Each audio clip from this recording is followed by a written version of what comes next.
நற்றுணையாவது நமச்சிவாயவே. நாளைக்கு ஆடி அமாவாசை. சிவபெருமான் திருநாவுக்கரசருக்கு கைலாய காட்சி அளித்த நாள்.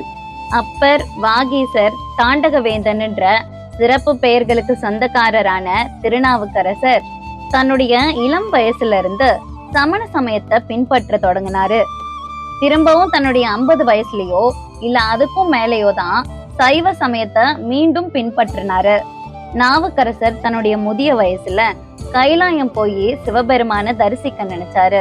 காடு மலைகள்னு நடந்து போக போக தன்னுடைய கால்கள் தேஞ்சு முழங்காலால தவழ்ந்து போறாரு.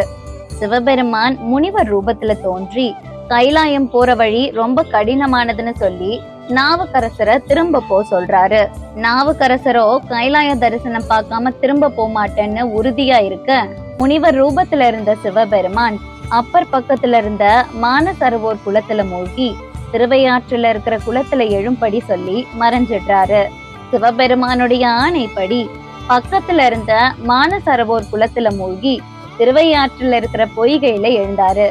திருவையாற்று திருத்தலத்துல நாவுக்கரசருக்கு சிவபெருமான் திருக்கைலாய காட்சி காட்டி அருள் புரிஞ்சாரு. தன்னுடைய வயது மூப்பின் காரணமாவோ இல்ல தன்னுடைய உடல்ல ஏற்பட்ட சோர்வின் காரணமாவோ நடக்க முடியலனாலும் ஊர்ந்து போயாவது கைலை மலையான தரிசிக்கணும்னு மன உறுதியோடும் பக்தியோடும் இருந்த நாவுக்கரசருக்காக கைலாயத்தோட சிவபெருமான் காட்சி கொடுத்தாரு.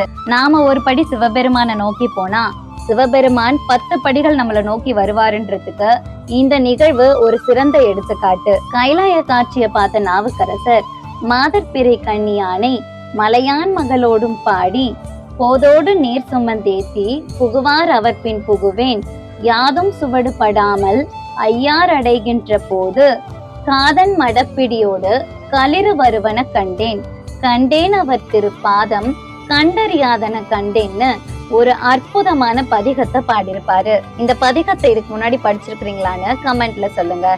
இந்த கைலாய காட்சி திருவையாறு ஐயாரப்பர் கோவில்ல நாளைக்கு இரவு சரியா 9 மணிக்கு நடக்கும். வாய்ப்பு கிடைக்கிறவங்க மறக்காம கலந்துக்கிட்டு ஐயாரப்பருடைய பேரருளை பெறுங்க. திருச்சிற்றம்பலம்.